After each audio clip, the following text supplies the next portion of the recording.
secure board approval from the IMF? That's in 50 minutes from the business desk of CTFM and City TV. Eyewitness News is live across Ghana on a number of affiliate stations. We are around the globe on citynewsroom.com. Nationwide, a number of affiliates. Let me just share with you a list. In the Western region, we are on Beach 105.5 FM in Takrady, as well as Sky Power 93.5 FM, also in Takrady. In the Bono region, we are on Greener 95.9 FM in Sunyani, Ahafo region on Hames 106.5 FM in Goso. In the Ashanti region on Focus 94.3 FM in Kumasi, Orange 107.9 FM also in Kumasi. In the Volta region, we are live on Revival 99.3 FM in Tajavu, on Cool 103.5 FM in Ho. In the Northern region, we are on Radio Bimbila 91.9 FM. In the Upper East region, we are on Tanga 93.7 FM in Bolga, and in the Upper West region on Tungsong 97.3 FM in Wa. Jirapa FM also is bringing you this broadcast in Jirapa on 96.1 FM. Let's settle for details of our stories now, and the first one has to do with that story we brought you yesterday, where the number of candidates who contested the elections to replace the NDC MP for Ketu North, James Kluchi Aveji. After the declaration of the result, it turned out that there was going to be a rerun, or there was a contention too, because issue of who became the winner came up for discussion. Now, Edem Agbana was a front runner, and he polled 360 votes. The one behind him polled 359 votes. Tonight, we are hearing that the party has taken a decision, which is a decision in favor of Edem Agbana. Actually, we should just go on the phone line and speak to him now. Edem, you're welcome to Eyewitness News. I think congratulations are in order, but first of all, share with us what transpired since we last spoke yesterday. Sana, good evening.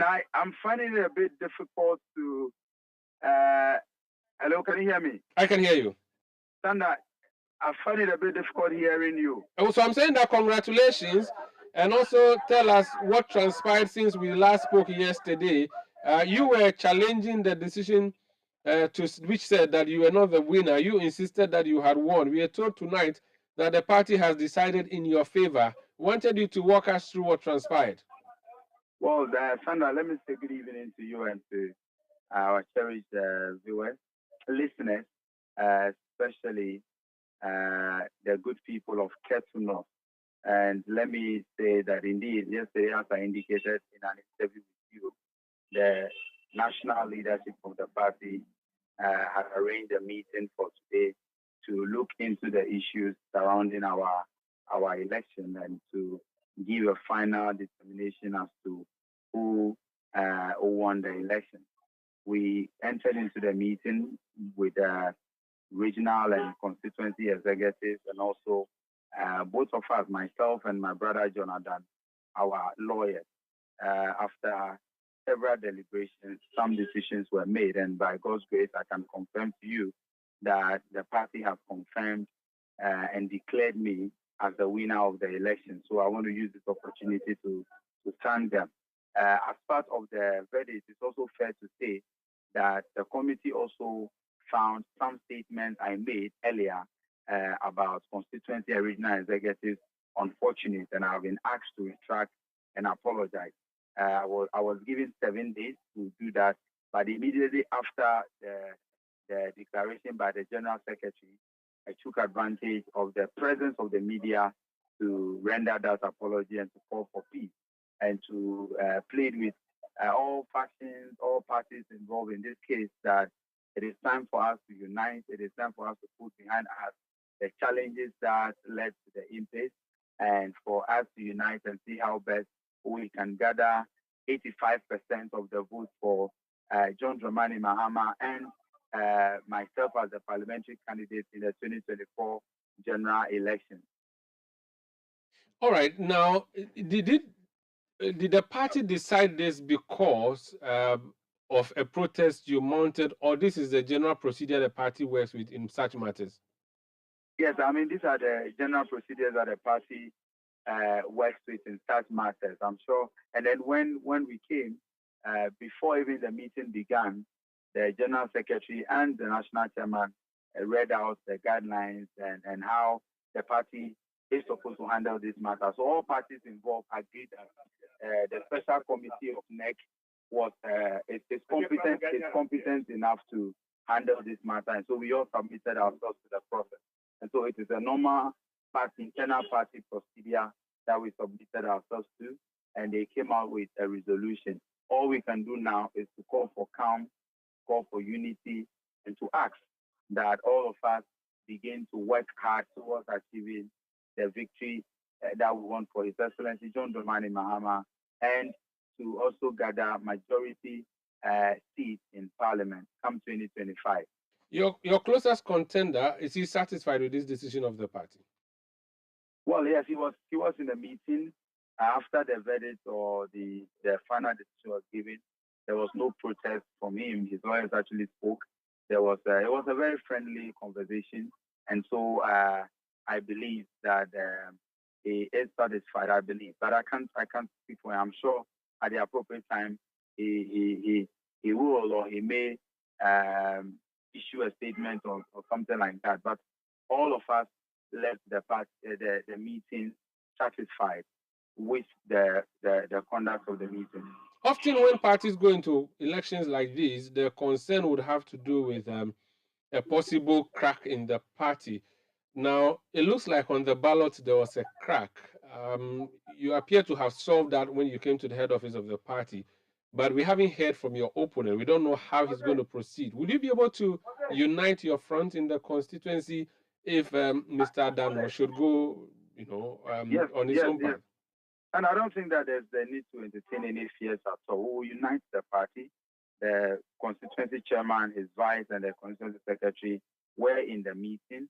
We'll unite the party. Those are internal party issues that I believe we should be able to resolve. Like I said, we will also rely on the support of the incumbent member of parliament, the Honorable Dr. James Aveji, the former member of parliament, Honorable Modesto Sanyamble, and other elders of the party in the constituency and in fact in the region and outside to unite the party and bring everyone together. We need to close ranks.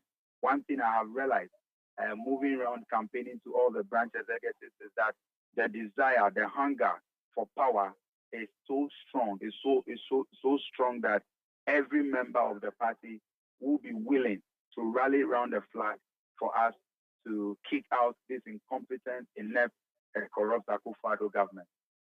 Very well. I want you to speak directly to your constituents who are listening to you tonight, the broadcast. What do you say to them?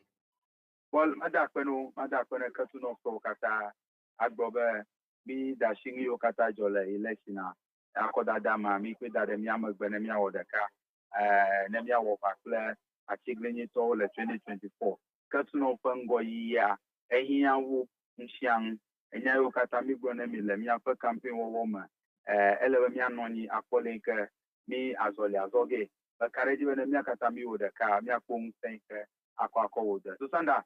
And that's what I have for my constituents. They understand. I don't know if you do, though. No, it's fine. And then stop the mischief. I wish you all the best. I think it is clear to say that we'll be seeing you in Parliament very soon because, of course, Ketu North is Ketu North. Certainly, we are trusting God. Wish you all the best and congratulations. Thank you, that's Edem Agbana. He's just been declared by the National Democratic Congress as a man who emerged victorious in the primaries of the party in the Ketu North constituency, where they had a few of some challenges that they were dealing with. The candidate that I just heard me speaking to polled 360 votes. His closest contender polled 359 votes. There was a call for a recount, and when the ballots were returned, it turned out that there were 3 unstamped ballots. Now, 2 of the unstamped ballots belonged to Adam. We were told one belonged to his competitor. At the end of the day, we were told it was a tie, and that tie is what Adam contested, and contestation brought him all the way to the national headquarters of the party, which declared him today the candidate elect, or the candidate for the party in the Ketu North constituency. We can listen now to the General Secretary of the party, a former MP in the neighboring Ketu South constituency, former Minister for Agric, former Minister for Transport et al., the Honorable Fifi Fiavi Kwete. Listen to him. This afternoon, the national executives of the party set up a group, a committee to look into the issues that emerge as a result of the parliamentary primaries in the Ketu North constituency. The committee was chaired by the national chairman of the party, and we effectively took time to listen to the parties in the Ketu North parliamentary primaries. We first listened to the regional reps who were in charge of supervising the elections. We listened carefully to the view coming from the regional executives, listened to the constituency executives who effectively formed the constituency election committee, and also took time to listen to the two key candidates and their representatives. So ours was simply to find all the facts, and on the back of all those facts, be in a position to make a determination. Now, what it is we were able to ascertain was that the election, the primaries were done, and it went very well, peacefully. There was no hitch at all in the process of the vote. The sorting process also went very well. And then the counting of the ballot started. And I think the first, what the rule was to start from the very last candidate on the ballot and come all the way to the number one. Now, so in the process of that, a determination was made as to what the number 8 on the ballot got, what number 7 got, what number 6 got, what number 5 got. Now, when it came to number 4, which was candidate Edem Agbana, the counting was done, and his number was also declared. Then from there, number 3 was declared. Then number 2, that happened to be candidate John Adam. Now, when that counting was done, the agent for candidate John Adano requested that there should be a recount of his candidate's number. Somehow, I think that came because it was so close. It was just one vote short of candidate Edem Agbana. So he requested for a recount to be done. And that recount was done. And it was still the same one ballot short of that of Edem Agbana.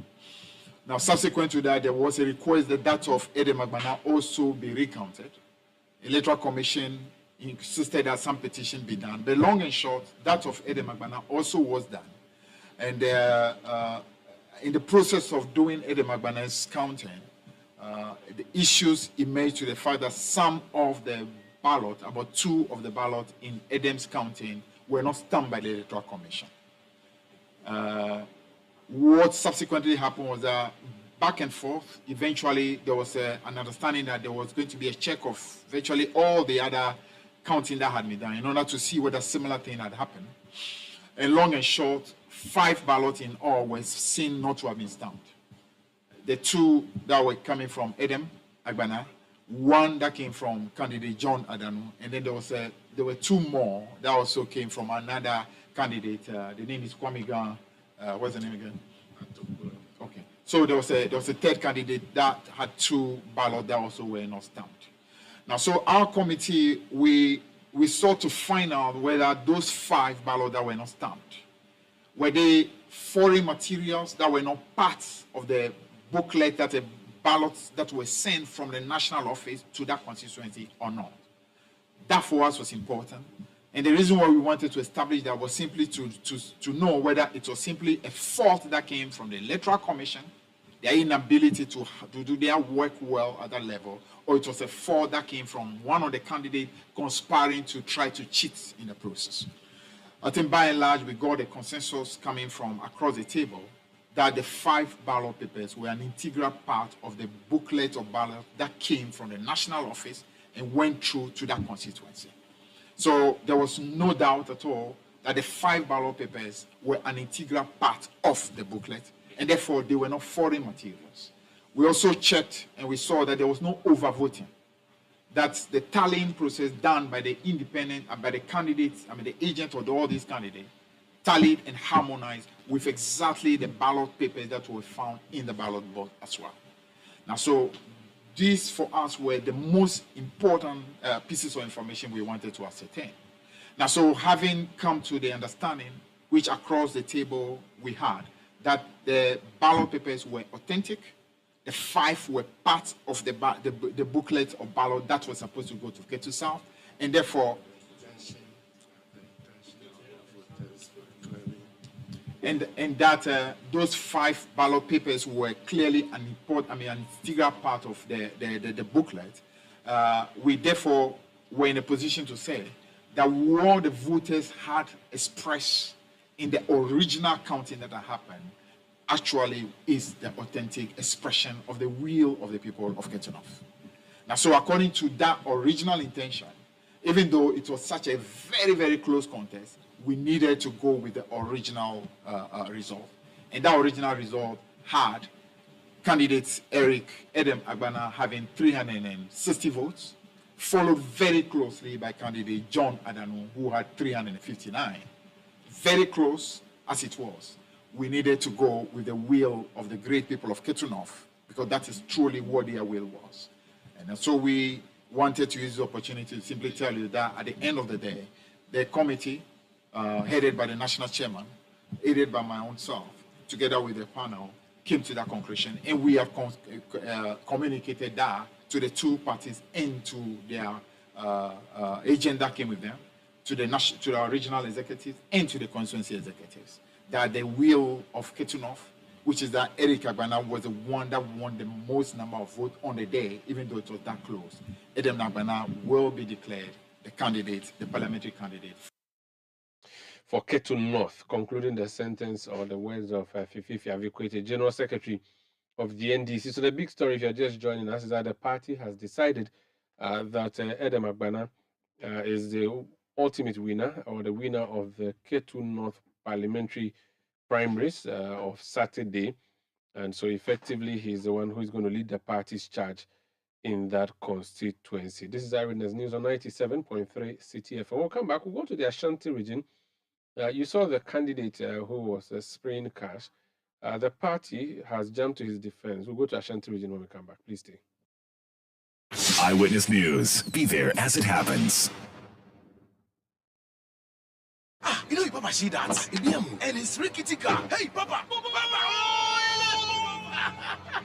Bobo, so how's your engine now? It is half man, half amazing. Thanks to Quartz and you can feel better energy. Can't touch this. Actually, guys, so Sancho's engine just died like that. Yes, so somebody managed to convince him that there is a better engine oil than Quartz, and he switched. Sancho Panzapa. Now, which engine oil can be better than Quartz? No other, my guy. Quartz with its age-resistant technology, it keeps your engine younger for longer. Now you know. Have you guys seen the new bottle design? It's superb. Quartz 9000 from Total Energies DA improves fuel efficiency. Why do you think Mr. Mane and Logoso have taken the Quartz Nation movement World Cup like that? Hey, sorry. Chairman Mane. Chairman. Hey, Chairman! Quartz. Keep your engine younger for longer.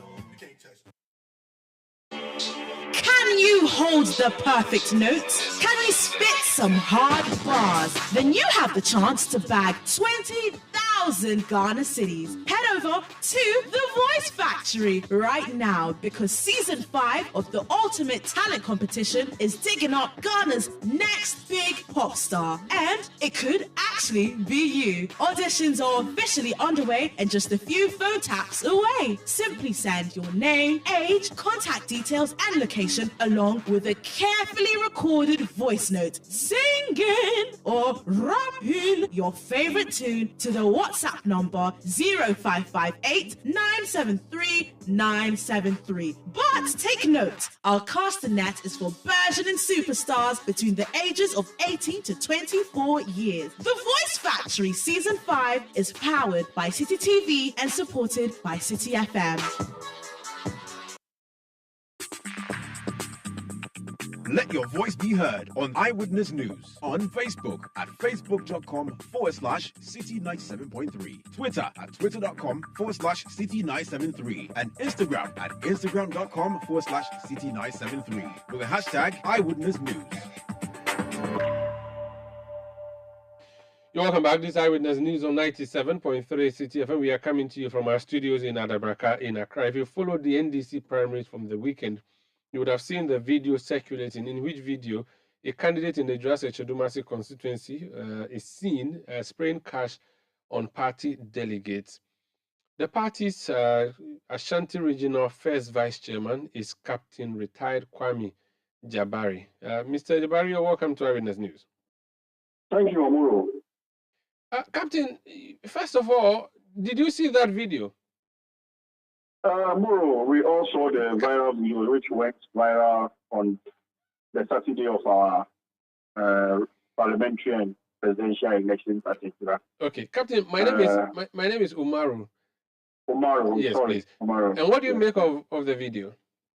As a party, we have taken note of the video. We have written to the Madam Juliana, who was contested for the parliamentary candidate, to officially invite him for him to come and have a meeting with us. We think her conduct breaches our rules and regulations and guidelines for the elections. So we plan to have a meeting with him, with her, to address the issues that have been raised in the video. So you found the actions unlawful, don't you? We found that the action breaches our party rules and regulations guiding the parliamentary and presidential primaries that we're holding. So what steps internally have you taken so far since Saturday? I said we have written to her. We just had the elections on Saturday. We have written to her formally. So you're inviting her? Yeah, we're inviting her for her to come to have a discussion about it. So I'm sure, I think the meeting is tomorrow. So we'll sit down and have a chat with her about what has happened, because it breaches our rules and regulations. So that is the first step that we have taken as a region. Could you have taken a step immediately, even before the close of polls? That would have been difficult because most of us were deployed to different places to go and supervise the election. Me, I was sent to another region, another constituency to go and supervise it. It was that evening that I saw the video, and then we had to do some Zoom meeting to decide that we have to invite her for her to come and explain what she did. I see. The decision can be taken on her. The Office of Special Prosecutor wants to make your job easy for you. The office wants to do the investigation and possible prosecution. What do you make of that? As a party, our position is that the special prosecutor has no locus or should have time for more important things which are happening in Ghana. Because the certain lady, one, is not a government worker or does not work in any government capacity. For her to say that maybe she has squandered or taking some money from government coffers to go and be involved in what she's doing. It's a businesswoman who has decided to contest in our primaries and mistakenly went and conducted that lesson. Our issue is that when such issues have come back for the special prosecutor, and we have not heard anything about it. They just ended assembly elections to confirm district assembly, DC. There were verbal bribes. People complained that they paid bribes. People were invited. We have not heard anything about it. Recently held MPP regional primaries. Candidates came out that they paid 5,000, they paid 10,000, and people paid some money. Nobody were invited. One thing that there are a lot of issues. This Galamsey issue has come up. Special prosecutor is investigating it. Special prosecutor picks up investigations, and the investigations are hanged. So I don't think that you should waste their time on taxpayers' money on a private matter about NDC primaries and waiting the taxpayer to invite them to come and do that. The special prosecutor should use his time for other better things to do. I see. Because as a party, we are taking up that issue. I see, but the office is established to deal with corruption and corruption-related offenses. And if she wants to go into public office, she ought to be questioned. Even if she's using private funds, the source of those funds ought to be known. The OSP law permits the SP to do that, and that's just what he is planning to do. And the fact that he may have stalled or failed in other investigations does not stop him from this one, does it? Our position is that it looks like some of the government officials want to use their position to intimidate we as a party in Ashanti region. Quite recently, there was an issue where the police alleged that we wore military uniforms, and then they invited us to question. But what happens to the other political side, we don't hear anything about it. Issues of bribery and corruption happens in the MPP, their primaries. We had a lot of them. We see them every day. When are we inviting any of them? So I think the federal prosecutor, I'm not saying it is wrong for him to invite him, but the taxpayers' money can be used for more important investigations. You should look into the cathedral, that's the most expensive house that we have in Ghana. You should use that time and energy to work on those and tell us, and let's arrest people. And stop private individuals who have gotten their money want to do politics and mistakenly have offended. We as a party are taking up the issue. That is our position. That the taxpayers' money can be used for more serious investigation. Recently, there was a video that came up. We can use our taxpayers' money to help them OSP to do that investigation. And leave one madam who has decided to get money and try to splash it like that. We are taking it up. That's our position. So it's not as if you're going to insist that she doesn't get investigated. You are just advising. So what you are saying is as an advice, not an instruction, which means that if the OSP has written to her, which he already has, you would not prevent her from going to respond to the queries. We will not prevent her because she is an individual. She can decide with her lawyers to appear or not to appear. But our position is that the taxpayers' money can be used for much more important investigation. Very well, but if you investigate her based on the invitation you've extended to her, what are the possible sanctions? Because she's just a member of the party, right? What can you possibly do to her? Oh, suspension, dismissal. There are a lot of them there. But when she comes and we have that conversation, then we can now look at what will happen. I can't preempt what will happen because I don't know what defense is going to put up or what explanation is going to be put up. So I'll be preempting whatever meeting I have. But when we have the meeting with her, after I've discussed the issues with her, then as a party or as a region, then we will decide on what we are going to do. Very well. Let's look at the broader picture of your region now. You have lost an incumbent MP in Setraffram Plains. As a party, what do you make of that? Do you think it's something you could have prevented? Oh, from the research that as a party we have done over the period, we have seen that our votes over there has dwindled as time comes on. So it was just a matter of time that the MP would have been changed. So it was not a surprise to most of us know in the region that the MP might lose his seat, and then that's exactly what happened. And I think the people who have won, the lady who has won is very competent. She can consolidate our votes in the Setraffram Plains over there because most of them were not supporting the MP that we are having. So it's not a surprise to most of us. What about Aswasi? Did Aswasi shock you? That Muntaka, who has been seen by many as being vilified, himself has said that there was some agenda of a sort against him. He emerged victorious. Asawasi was what? But the research were different. When you go into a guy, it looks different. And then election day also helped. So he has won. His own was something that some people think that it was going to be. Some people don't think that it was going to be very good. But we saw that he was able to beat it with about 300 votes, which is quite commendable. But the two cases are a little bit different because when you look at Muntaka's votes in Asawasi, it's over the past year, it's increased. And the one at Bodoboso, it's dropped. He won by 176 votes in 2020. So we saw that he was losing his popularity in the constituency. So it was just a matter of time that he was going to lose that was going to meet the primaries. So the party was comfortable with Muntaka retaining that seat? I don't know whether asking me as regional vice chairman or as the party. As a party in the region, based on the work you did, because you said you did some research in Drobon, so I just want to know what you did in Aswasi. What was the statistics that you had in Aswasi? Aswasi, we thought it was going to be very close, but as always, Muntaka was able to do his opponents. So. Did you quote and unquote thought, or you actually wished that it was close or he even lost? Me as a person, as a regional, I don't understand. You as a regional group. We as a regional group. Yes. I don't know the meeting that went ahead over that, but we all wish our candidate was the only one that I can speak for a fact that we knew that there was going to be some changes was so and it happened. But as Aswasi was, yes, either candidate will win. But when you look at it, was going to be close. But as we said, the golden boy of Aswasi came out victorious once again. Were you on his side? As a regional vice chairman, I cannot be any of them their side. I encourage all of the two of them. I know all of them, and they are all my friends. So I was not on any of them their side. I only wanted for the election to be free and fair, and then nobody will be cheated. And that's exactly what happened that day.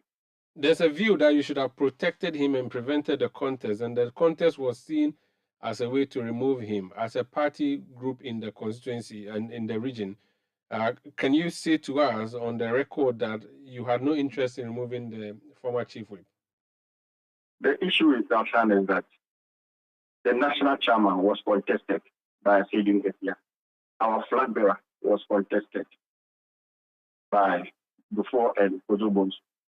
So an MP, when somebody wants to contest, what can we do about it? Anyone who wanted to contest in any of the constituency and make the rules and guidelines, we allow them to go for the contest for the delegates to decide who they want to lead them.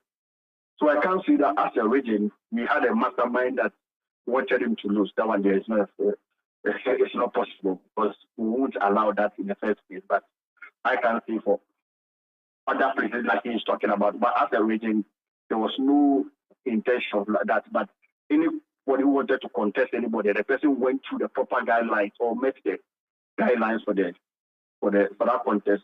We let them go for the contest, and the delegates should decide. The power resides with the people, so the people should decide who will lead it. So the flag bearer has been contested, the national chairman was contested. So how much more an MP? So it's not a problem.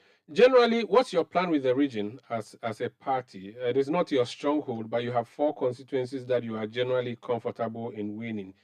Do you have a plan to extend some constituencies of interest to you? Definitely. We have some constituencies that we are eyeing that we can, with proper planning and coordination, we can pick them up. So we are looking about 4 or 5 constituencies to add to it, and with the grace of God and with the will of the people, we think that those constituencies we can overturn them and then turn them to the green.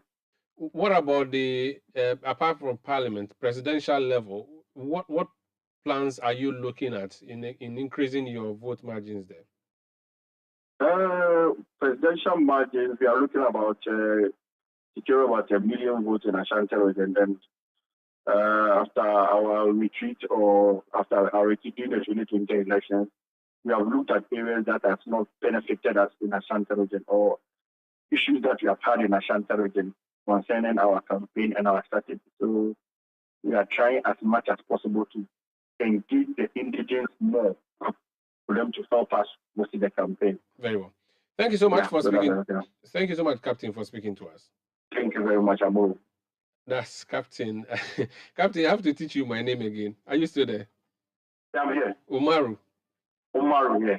Thank you. Very much. Thank you so much. Thank Kwame you. Jabari is Ashanti Regional First Vice Chairman of the National Democratic Congress. Let's go to Aswasi now and speak to the Member of Parliament there, Honorable Mohammed Muntaka Mubarak. Alhaji, you're welcome to Eyewitness News. Thank you very much, and good evening to you and your listeners. Good evening to you, and Barka, for your victory over the weekend. You were a bit hot, weren't you? We saw you on TV. You were sweating more than you were sweating on January 6th when you managed to get Speaker back being elected. Oh, no, not really. Not really at all. If you were watching on TV, I came to vote, and you saw the rousing welcome I received from delegates who were in the queue to vote. Then after voting, I went around to just shake hands with the delegates. Then left back home and only got back when it was over and the results was declared. So I was actually not on the ground. I mean, I came there briefly, yes. Prior to the elections, there were lots of views suggesting that you may lose or the contest was going to be very tight. In fact, your vice chairman, who had just finished speaking to Captain for a region, thinks that the party thought, based on the research, that you were going to, even if you win by a slim margin. What worked for you? Well, you see, that's the funny thing about whatever research that he claims they were doing. Because if I'm a student of research. If you choose a wrong sample, you get a wrong result. If you don't do your research in a very objective manner, you definitely get what you call a result that will be deceiving yourself. I understand that. You see, the funny thing that people forget is that, yes, it's true, the longer you stay as a member of parliament, then voter fatigue begins to set in. And then as you get older, then there's this gap between you and the younger generation. Today, you have delegates who, frankly speaking, when I became a member of parliament, they were just 2 years, 1 year, some 3 years, some maximum 5 years. And they constitute close to 30 to 40% of the delegate list. And look, they don't know where the constituency came from. They just woke up. He's now going to madrasa or makaranta or the Arabic school. And now the Arabic school is no longer wooden. The one that we attend is no longer wooden. It's block. There are enough furniture. He sits. It rains. He steps out of his house. He's not stepping into a mat. I mean, there are street lights almost all over. There's water. They don't go fetching water, carrying buckets around to look for water like we did. So the lot of the thing, the person doesn't really know. So there was this battle and struggle with the older generation. That was not the wrong answer. You have no idea where we are coming from. And you see, there was this deceit that was like, they meet you in Marusanda, then they say that, Marusanda, you've been following Muntaka all these years. What have you Marusanda, what have you benefited from Muntaka as an individual? And you see, sometimes it's so funny when they say that and they say, look at the car that he's driving, look at the home, look at the house that he has. And sometimes for lack of adequate knowledge, more so that you just fall. It's true. The guy has never been thinking about himself. He's not thinking about us. And then you become, they sway you away. So you see, I waited. They kept saying all these things.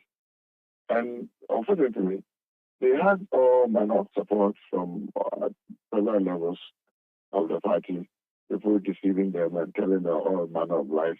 So they kept going on and kept going on. Look, Masana, I was there throughout the, PDC, CDR, NDC1, PNDC, NDC1, NDC2. That's Rawlings era, 19 solid years. When I started meeting the delegates, fortunately, there are these elderly ones who have been traders and what have you. Then I'll tell them, I want anybody to challenge me by showing me that Rawlings is 19 years that Rawlings did. The 19 years that Rawlings was president. In this constituency that we have, as Wasi, if you show me one person, Rawlings has given a motorbike. Just one, not two. 19 solid years. Nobody in my constituency, as Wasi, had ever received even a motorbike from Chairman Rawlings. But what is it that in my community, the Zongo, that especially as Wasi, we are so love Rawlings, and we are so proud of him that made us to the NDC. Just about two things that he did for us. One, by introducing education into our educational Islamic system. We have our madrasas, We were not going to school because we didn't want to go and be Christianized. And then Rollins introduced what we call Islamic Education Unit. And God, through Rollins and the Islamic Education Unit, many, I may not be surprised, you may even be a product of that. I may not know, but if you are typically from the deep Zongo, you may be a product of that. And the Zongo people are forever grateful because that one intervention, just by just changing the law and making and introducing the educational system with our Arabic schools in tandem, it made a lot of change in our community. Secondly, Rollins stood firm and thought that there must be equity and gave us 2 holidays, the Eid al-Fitr and Eid al-Adha. For these 2 reasons, we were following Rollins not because we had ever received motorbike or vehicle or it come to share money house by house. So I started explaining to the people, nobody goes into a political party thinking that he's sitting in the house because it's simple NDC. Somebody will be taking care of him. I decided to take that upon myself as a member of parliament. And a member of Samba, if you come to my constituency, in the spirit of just these 18 years that I've been MP, I have sent 129 people to Hajj. 129 people. 129. And this one, I put a challenge. I won't say with the exception of this person. I'm saying that there's no any Muslim MP, whether the person has served longer than me or shorter than me, that has done that. None. Because I took it upon myself that as part of what Allah has given me, every year I'll send some people to Hajj just to go and pray for me. There's the number of motorbikes, one we're checking, that I've distributed over this period that I bought with my own money were more than 150 that we have given to individuals. And sometimes, funny enough, there was all be seated in the say, but you received motorbike from me. It was brand new. You received that. You got that. You got that. Scholarships that I've given to individuals when I started in 2005. There was one, Dr. Samuel. Today he's a specialist in conference. And he comes out to tell them, look, I was in Antwerp Secondary School as a day student. I was sometimes, if my mother doesn't get money, I have to walk from Ashanti to Antwerp. But for the sake of God, when God wanted to intervene, Honorable Muntaka heard about me. He came to my rescue, gave me scholarship, moved into boarding house, and the year when I completed, I was the only person from Antwerp Secondary School that went to medical school in K University. And throughout medical school, Honorable Muntaka intermittently, when I'm in dining, he steps in to help me. Today, I'm a specialist and I'm serving the community. Anytime I see people from our community, I intervene.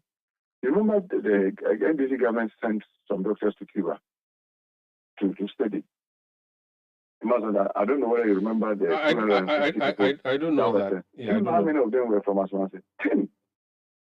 And today, all of them, almost all of them, I think about 8 of them are already doing their housemanship.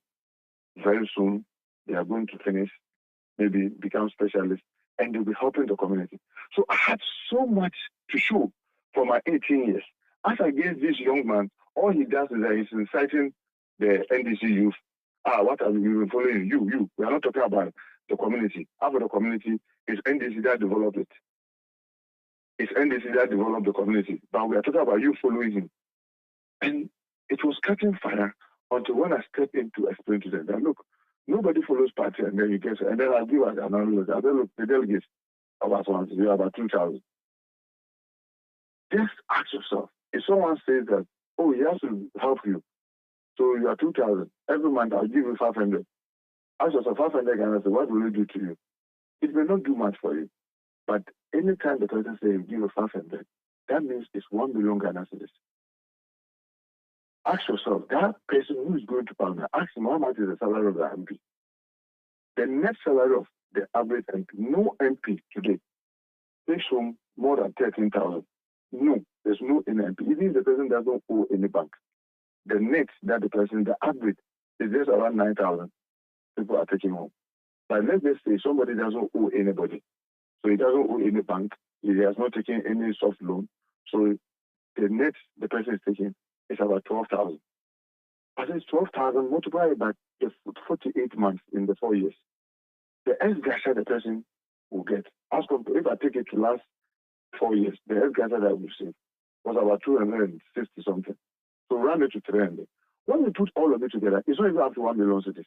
So I say if somebody is telling that, oh, he's coming to intervene, so that you can personally benefit. Ask that person, where is he going to find that money?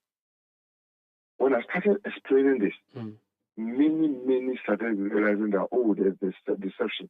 It is there like the $1 million per constituency, the one village, one dam, the Tiscaso will come there, that kind of slogan thing. So it began changing some of the youth, their thinking, and seeing the need. Because look, I give an example. I said, look, yes, 20 years is not 20 days. But in Kumasi, am I the longest serving member of parliament? My senior brother, Osechi Mesadoso, the majority leader, is there. He's been 28 years. But with all humility and with all respect, if you go and compare the development in Ashanti and Swami, I mean, we are miles apart. We are miles apart. Yes, you will say that, oh, that's the only NDC, so when NDC was in power, but as a side example, you go to Idra, you go to Nedra, you go to other places, you don't see the kind of development that you've seen in Ashanti. So, by the grace of God, we were able to work this. But you see, once you were doing all this, then you have the machinations. I mean, you have a national officer come and he's campaigning with a young guy. And then I will tell the supporters, no, don't give him attention. He's just an attention seeker. When you just try, then the whole world will know that the person has come. Ignore him. We ignored him. No, it wasn't even the news. You have some national officers who are calling business people and telling them, NDC business people, not to support me, but they should support the boy. And the business people tell them, what is the logic? This is a very experienced MP. Why are you saying that we should not support that one, we should support a newcomer? All these things came to us. And you see, Sandra, the saddest one is, can you imagine, even the venue where we should have our election, a national officer picked it and took it to fake. And shamefully, they agreed to make it an agenda. Aswansi will vote to, they pick it to fake and discard it. That's a shame. Who is this national officer? Why do you show this kind of open hatred for an individual? That you even tell where they will vote to sponsor a executive committee meeting. Who is this national officer? No, I've said that I am not going to mourn about what has passed. I'm not the one to break the party. They know themselves. I'm not going to mention anybody's name.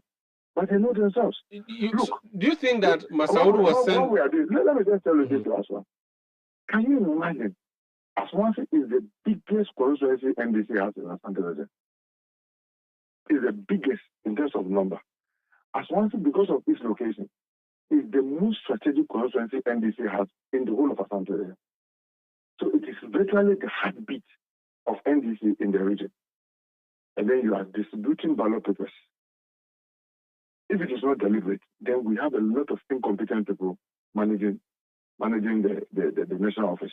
If it is not deliberate, that Aswansi, ballot papers will not arrive in Aswansi. But Bantuma, where you and I, with all due respect to my colleagues and comrades in Bantuma, you and I know that you go and elect a candidate in Bantuma. Yes, he may help us to protect the ballot, but not much will come out of Bantuma.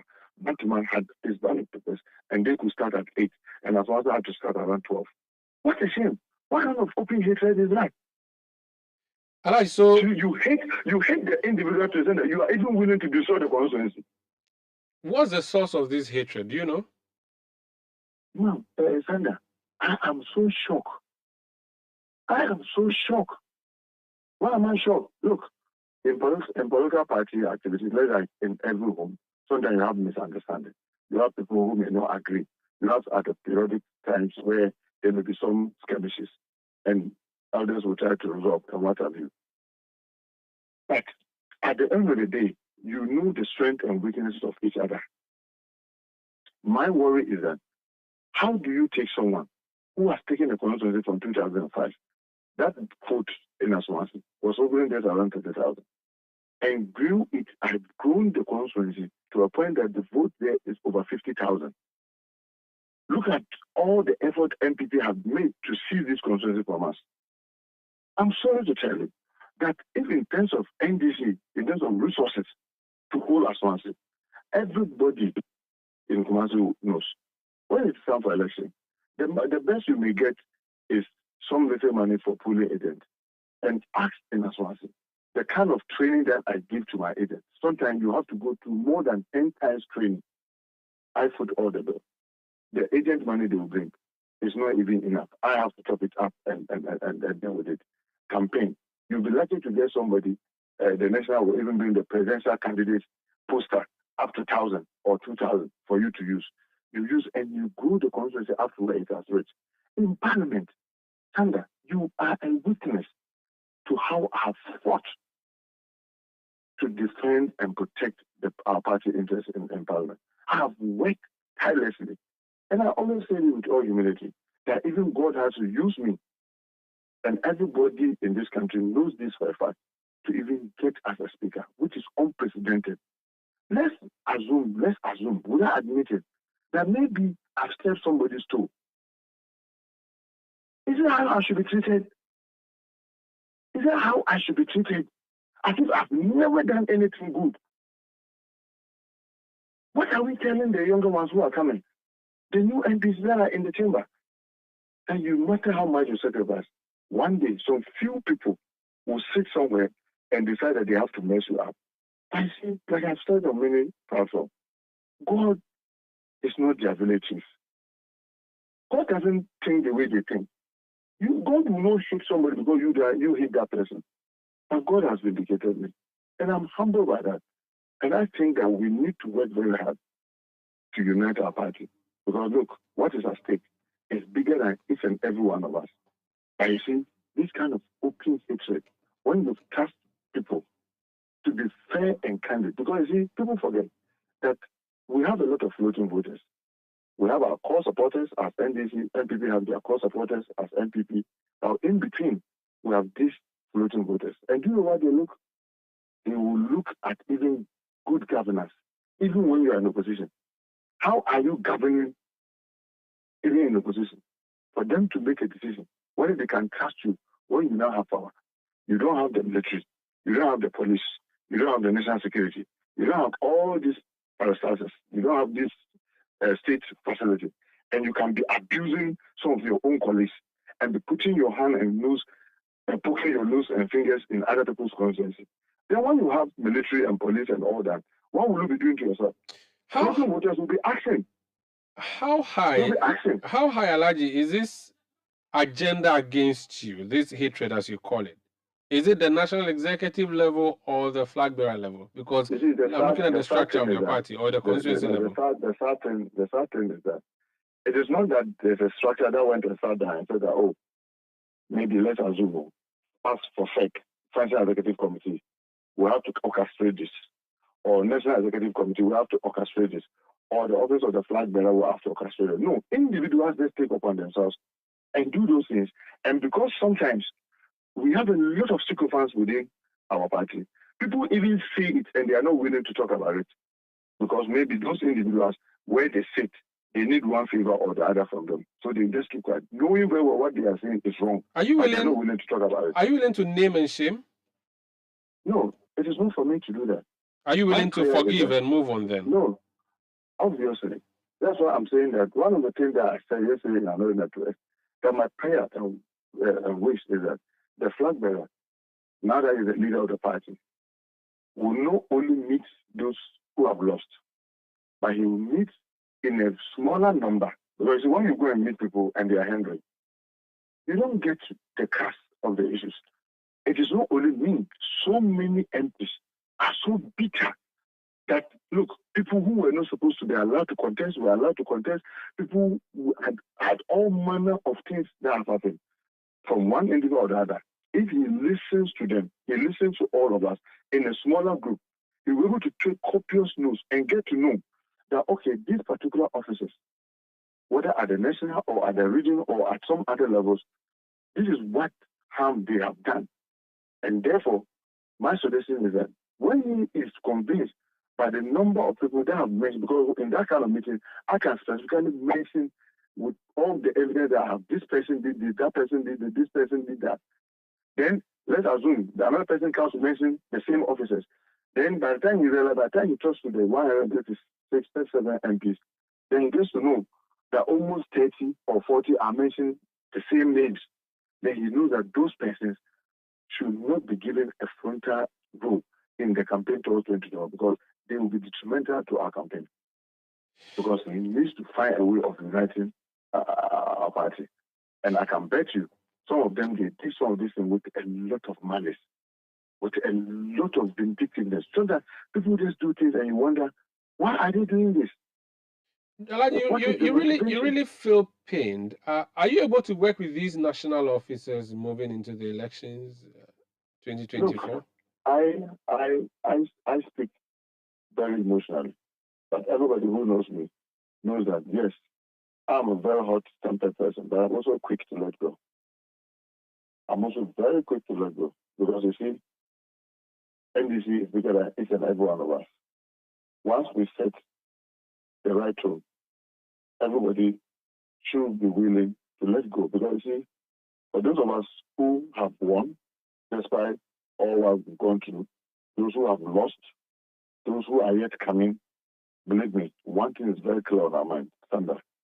If we play the fool and we dare, may God forbid, and may God perish the thought, we lose the 2024 election.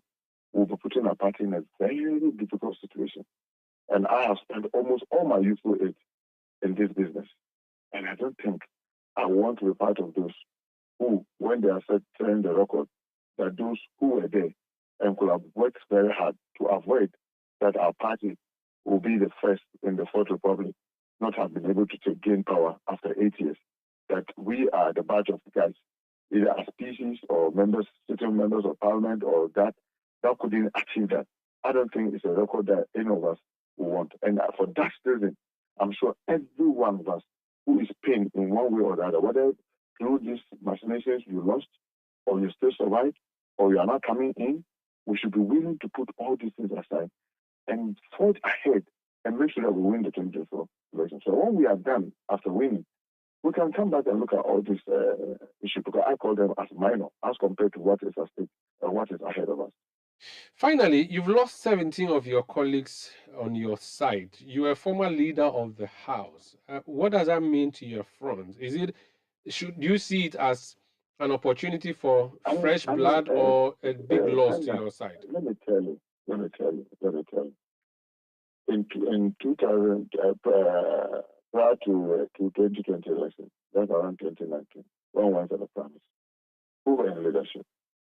We had to do a lot of things, even telling people to go to one country or other, doing all manner of things. We were 106 and we lost only 9 in the premise. If you check the percentages, that was just about 8%.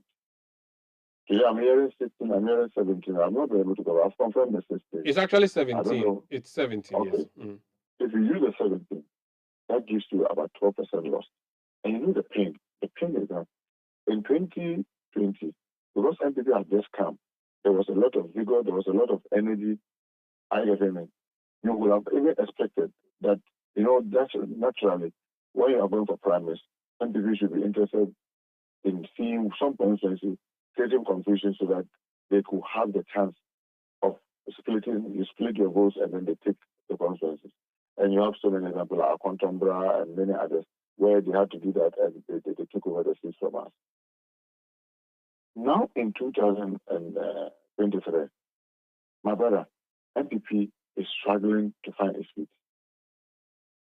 They are struggling to stay above waters, not to be mingling as much as they could do in 2020. Then we'll go and lose 17. Who do you blame? It will be very unfair if you blame the current leadership. Because the primaries were announced before unstrategically the coup that happened in Parliament. Very unstrategic. If you want, ask any political scientific research, it will point you that the timing of that was absolutely, that coup was absolutely wrong. It didn't give the new leadership even the opportunity to settle, not only to strategize, to see how they can organize to save many more MPs. You see, going into the 2024 election, we are here in MPP, constantly talking about breaking the eight. One thing that is very significant that you need is experience. experience. Sandra, you remember what happened in Tetima? The person was a newcomer.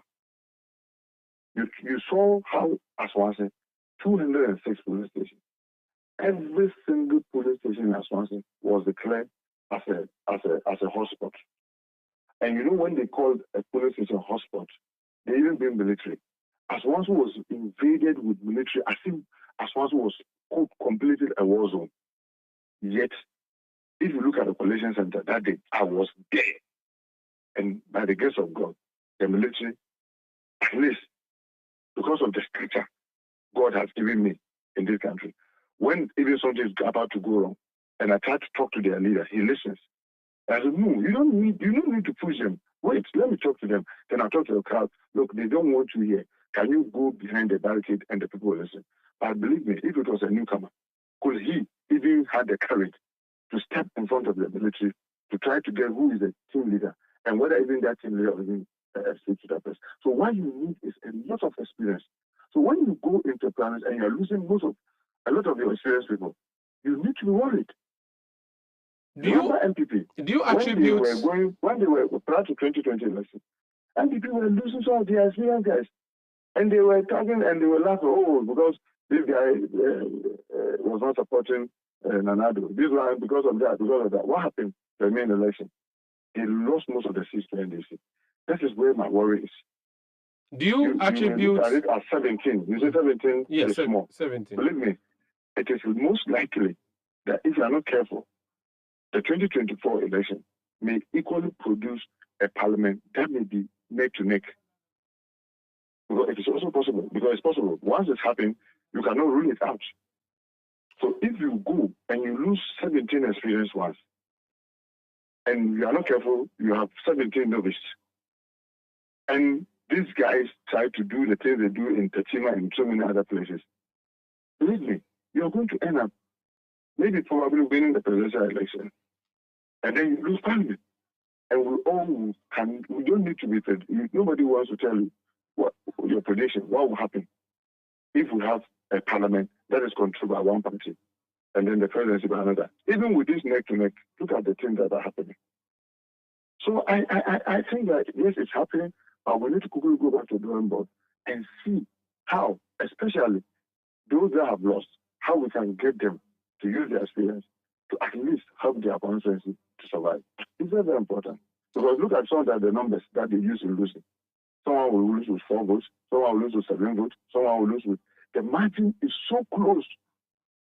And it tells you something. It tells you something. And we, as in the NDC, need to immediately go to the drawing board and start.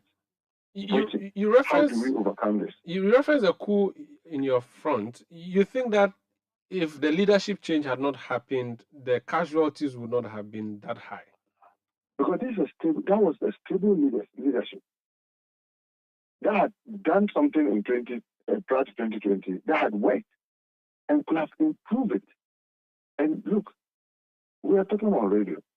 When I first became a chief in 2013, the caucus accounts was negative. The caucus accounts was negative. When this coup happened and the new leader were taking over, the caucus accounts had 1.6 million. Because we were planning with the leader, the strategy that we were going to do, identify difficult areas, just multiply the effort that we did the last time, where we sent people to back up MPs. And you have new leadership, you can never blame them because you see, they just stepped in, they're like changing leadership in wartime. They don't have ample time, they didn't get enough time to even settle, and there's promise, and the MPs are struggling. So, I mean, you must commend them because all the things they try to do is that, okay, can we try and mobilize money and try to support MPs? Even that, unfortunately, they couldn't mobilize much, but they did their best. And I believe that each MP will appreciate at least the effort that they've been able. But the kind of synergy that we created in prior to 2020, we couldn't do it. Because remember, I mean, just within that, there was this ministerial thing, and then the name calling, and then the infighting, and then tagging others as rebels and all that. It didn't give them the time to even try to do the pairing. Because people were going to support, I mean, the last time what we did was we pay. and then you go and support this group. Maybe 2-3 of you go and support that. 3 go days.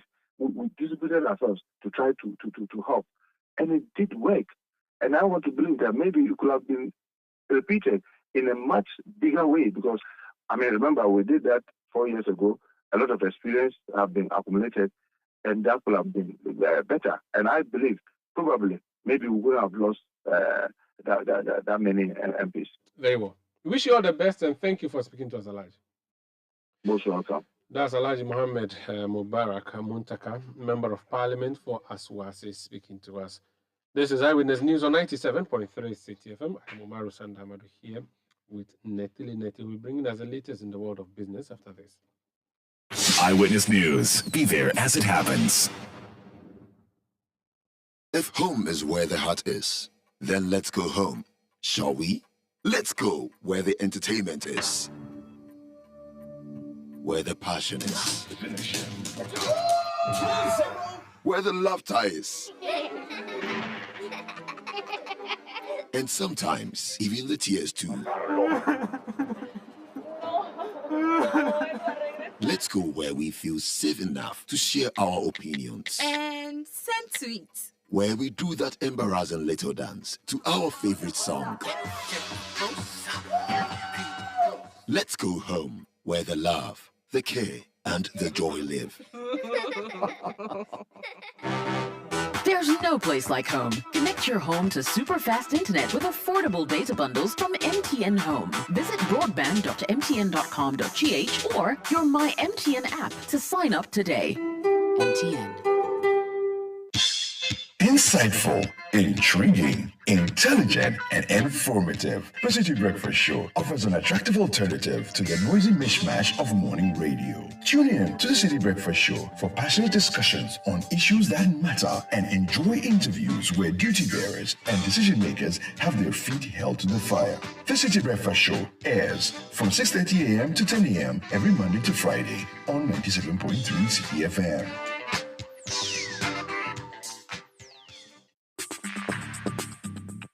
Let your voice be heard on Eyewitness News on Facebook at facebook.com/City97.3, Twitter at twitter.com/City973, and Instagram at instagram.com/City973 with the hashtag Eyewitness News. Get the details. Every significant financial transaction, every market movement, and all the policies that affect your business. City Business News. Be informed. Time now for City Business News on Eyewitness News, powered by citybusinessnews.com. Let's settle for the details now. Analysts are anticipating further gains of the cedi should Ghana secure board approval from the International Monetary Fund as expected. There have been strong predictions from Ghana's currency that it will see strengthening on the forex market as the country prepares for the first loan tranche of $600 million from the IMF in the next couple of days. Bloomberg has reported that the cedi strengthened by 5.3% on May 15, 2023, the most since April 3, 2023. Currently, the cedi is trading at about 11 cedis to $1. But industry watchers say the impending balance of payment support from the IMF will positively impact the cedi. Here's a currency analyst and partner at GCB Capital, Courage Booty, speaking to City Business News. Well, it has already started, except to say that it's a momentum that I believe maybe started a fortnight ago and is continuing. And the expectation is that this news could even deepen it. And then that concern about reserve vulnerability eases a little bit. And the start of the program also eases investors' concern about the general uncertainty around the economy. So those looking to repatriate probably would have a rethink, and then a gloomy picture painted around the nation will begin to ease a bit as the reform starts. And these are the things that will be good for confidence and will ensure that the cedi probably recoups some of its lost value. So once IMF, a trusted partner, is in town and they are at it reforming the economy with the help of the authorities, or with the authorities with the help of the IMF trying to rebuild the buffers and correct the macro imbalances, expectation would be that the sentiment will improve gradually. And I believe those are the things that will help the cedi appreciate a bit. So I think think it's a positive news in that direction, and we could see some correction in the next few weeks, months even, until some sense of stability is restored. Courage Boti is a currency analyst and partner at GCB Capital.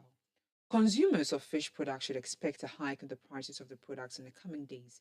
This, according to the Bulk Fish Importers Association of Ghana, is as a result of the numerous taxes introduced by government, which is impacting negatively on the cost of doing business in the country. The association explains that the increment of the fish import levy from 15 Ghana cedis to 251 Ghana cedis per metric ton since January 2023, the recent removal of the 30% benchmark value and the introduction of the recently approved 3 tax bills by Parliament is crippling their business. In an interview with City Business News, spokesperson for the association, Samson Asaki Awingobit, called on government to, as a matter of urgency, address the numerous challenges facing fish importers in the country. We are looking at the cost of doing businesses in Ghana by the fish importers and vis-a-vis the cost of doing same fish businesses in our neighboring countries, Ivory Coast. You would realize that fish importers in this country used to pay per ton on fish charges to the Fish Commission of 15 Ghana cedis. They went to Parliament and they moved it from 15 Ghana cedis per ton, $17. Again, we've also seen the rate at which, if we are clearing fish in Ivory Coast, they are paying 12.5% of the total duties. In Ghana, you would see the 2.5 VAT that was increased. You would see the cost per tonnage is almost 5,400 per ton. That is what you have to pay in terms of duty purposes in this country. You go to Ivory Coast, it's not like that. And so you ask yourself that how can we be in businesses? And many people have now diverted their cargo into that country and then find a way to bring it into the country where those who still import through our ports here has to go through all this rigorous way of paying fees and charges. It doesn't motivate them. And so the challenge here is that the fishing importers are now faced with illegality in terms of fish smuggling into the country, that they have no choice than to pass on or to increase the cost of fishing products into the country. That was the spokesperson for the Bulk Fish Importers Association of Ghana, Samson Asaki Awingobit. Economist Professor Lord Mensah has stated that former President John Dramani Maham's assurance to restore licenses of banks that were unjustly revoked during the government's financial sector reforms is a step in the right direction. The cleanup of the banking sector, which was supervised by Finance Minister Ketu North from mid-2017 to January 2020, resulted in a reduction in the number of banks from 34 to 23. Here's Professor Lord Mensah's reaction to former President's assurance. So there's an appreciation of the fact that if you want to do a cleanup, you don't necessarily have to collapse banks. And this is what we talked about earlier. I mean, when the the cleanup exercise was going on, we said that the kind of cleanup exercise we are doing, which is distorting or which is breaking down the financial architecture we have, will end up creating a huge economic cost for us. And this is what happened. And I think the former president who wants to seek office again may want to take into consideration the social dimension of an existence of a bank. That was economist Professor Lord Mensah speaking there. Fuel prices at various pumps of some major oil marketing companies have recorded a significant drop for the second pricing window of May. A litre of petrol and diesel, which sold at 12.64 pesos, a leading oil marketing company, Gulf, for instance, is now selling at 12.30 pesos. In an interview with City Business News, head of research and training at the Chamber of Petroleum Consumers, COPEC, Paul Eric Ofori, says this is as a result of recent development on the international market. If the managers of our economy are able to hold the fort and make sure our CD is stabilized internationally, the prices of these products are dropping. The dollar, for instance, lost significantly over the past pricing window, that is the 1st of May through to the 15th. And so we were hopeful that with that drop, the CD will also pick up marginally, and then we will see, reflect with the drop in the prices of the petroleum products on the international market. For instance, diesel dropped about 10%. Petrol also dropped about 10% from $85.29 per barrel. That's with the crude, to somewhere $76.64 per barrel, and that is a huge drop if you ask me. And that also culminated into the finished product also dropping marginally, also within that same percentage bracket. Paul Eric Ofori is the head of research and training at the Chamber of Petroleum Consumers, COPEC. The Ghana Civil Aviation Authority has assured of providing safe and secured services to air passengers. The authority maintains that its operations towards economic development are in line with global sustainable standards. Speaking during the 37th anniversary celebration of the Ghana Civil Aviation Authority, Director General of the authority, Engineer Charles Kweku, indicated his outfit's commitment to upholding international practices towards industrial growth. The Ghana Civil Aviation Authority had undergone several amendments and transformation to be able to meet the International Civil Aviation Organization's mandate of ensuring that civil aviation operations is regulated efficiently, effectively around the world. I can confidently say that aviation operations in Ghana is now well established as a vital catalyst for economic transformation.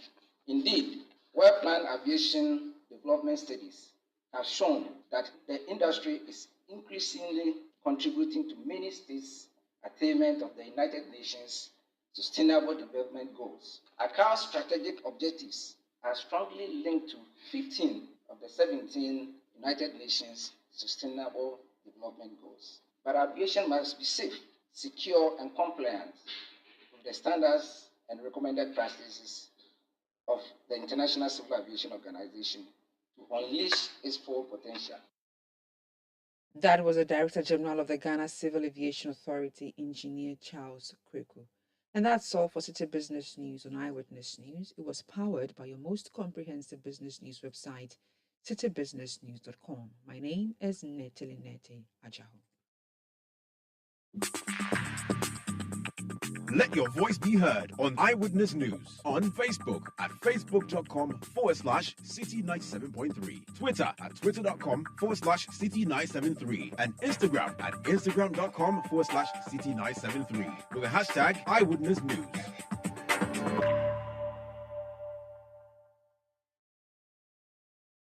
You know, Papa, see that? And it's rickety car. Hey, Papa! Bobo, so how's your engine now? It is half man, half amazing. Thanks to Quartz and you can feel better energy. Can't touch this. Actually, guys, so Sancho's engine just died like that. Yes, so somebody managed to convince him that there is a better engine oil than Quartz, and he switched. Sancho Panzapa. Now, which engine oil can be better than Quartz? No other, my guy. Quartz with its age-resistant technology, it keeps your engine younger for longer. Now you know. Have you guys seen the new bottle design? It's superb. Quartz 9000 from Total Energies DA improves fuel efficiency. Why do you think Mr. Mane and Logoso have taken the Quartz Nation movement World Cup like that? Sorry, Chairman Mane. Chairman, hey, Quartz. Keep your engine younger for longer. Let your voice be heard on Eyewitness News on Facebook at facebook.com/City97.3, Twitter at twitter.com/City973, and Instagram at instagram.com/City973 with the hashtag Eyewitness News.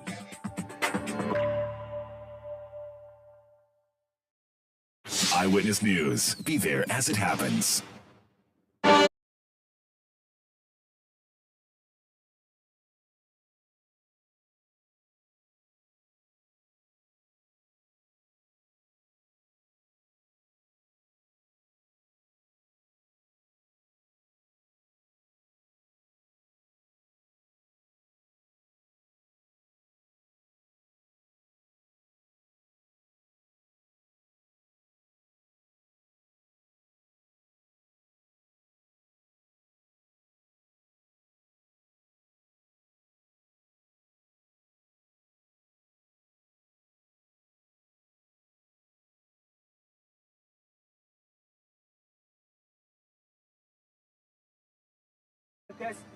The company is owing workers Providence Fund a lot, more than a year. Snakes and also other things, earnings and salaries hardly come. As I speak with you, the company is about 2 months now having paid us, and there are a lot of other concerns. Monies, goods are sold, monies don't go to the company's account. You cannot run a company like GIHOC and cancel external security contract and employ the security personnel and withdraw the security from the warehouse, you withdraw the security from the production floor, you withdraw the security from all vintage points. For what reason? We are not happy about. Okay, so he was sick for a while and he was asked to proceed on leave. And during his absence, the different IMC was set up. And we got to know the differences between his managerial and then the IMC also. In fact, we've been in debt with our Provident Fund for over a year now. Most of us that have been on pension, okay, are in arrears for their Provident Fund to be paid to them. We owe GRE. We have been served a letter by GRE. Snake has sent us to court. You understand? According to the deputy minister, we are owing over 300 million. You had workers of GIHOC distilleries there demanding the immediate removal of their managing director, Maxwell Kofi Juma, aka Kofi Ghana, over what they say is poor management of the company. Let's speak to one of the workers who's joined us on condition of anonymity now. Hello, welcome to CTFM, sir. Thank you very much, sir. First of all, GIHOC Distillery is a state company, right? Yes, please, you're right. One of the old companies. Was it in Nkrumah's time? Yes, please, you're right. What do you do? We are into alcoholic beverage production. We produce products such as Herbal Freak, Castle Bridge, Madingo Vite, Takai, Chevrolet, Kaiser Snap, and many more. And you're based where? We are based in North Kaneshi in Accra. I see. Farm Milk Ghana Limited. So you've been in business for decades. Yes, please, you are right. What is the problem now? The problem now is a lot, but the workers are not happy due to certain concerns that due to certain happening that is currently on display. First of all, I would like to highlight some of these concerns to you. The management have refused to sign our collective bargaining agreement since 2020 until date. 2, delay in salary payment. As we speak now, the company has defaulted in almost about 2 months payments as we speak. Number 3, non-payment overtime allowances. Number 4, laundry allowances. Number 5, and a non-payment of 30th month allowances since I think 3 years ago. Now, these are not the only concerns of the staff. Our MD was giving a sick leave. And now when he was giving a sick leave, the board of directors appointed IMC in place to supervise the day-to-day activities of the company. And now when the IMC came to sit in the shoe of the MD, we can see a lot of transformation happen at the moment. Sir, please, in which institution will you, as GIHOC, will you advise that securities will be withdrawn from such vintage places as warehouse, production floor, and the bottle shelf? And these are the places or the heart of the GIHOC where income comes in. When the current management took office, GIHOC were assigned on Westec, a private security. And their appointment or their contract was expired, they never renewed. But they cancelled it and then re-employed some of the workers as in-house security. And this is where all those issues started coming. Goods are sold and money don't go into the account. Production goes on, but we are not being paid. Management does not tell us anything what is happening on the ground. We are not aware. Currently, about 2 weeks ago, the Deputy Minister of Trade came to engage with the workers, and we gave him our concerns. We let him know that this and this is what is happening in GIHOC. As we speak, people are being brought in as workers. The IMC even demanded that the payroll be audited. They refused to provide the payroll to be audited. What is there hidden in the payroll that it was not given for audition? These are some of the concerns. And you blame all of this on the managing director. Is it because he's, like you said, on sick leave? No, please. Or he's back? No, please. No, please. We are not doing this because of the managing director going on sick leave. These are issues that are bothering the workers for so long, and we feel this is the right time to be able to let the whole Ghana know what is actually happening. This is the right time, sir. This is the right time.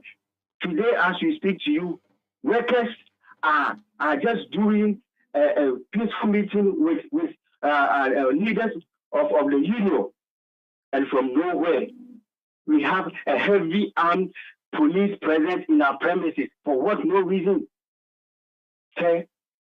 And now, in about a few hours ago, one Mr. Eribafo granted an interview and contradicted himself.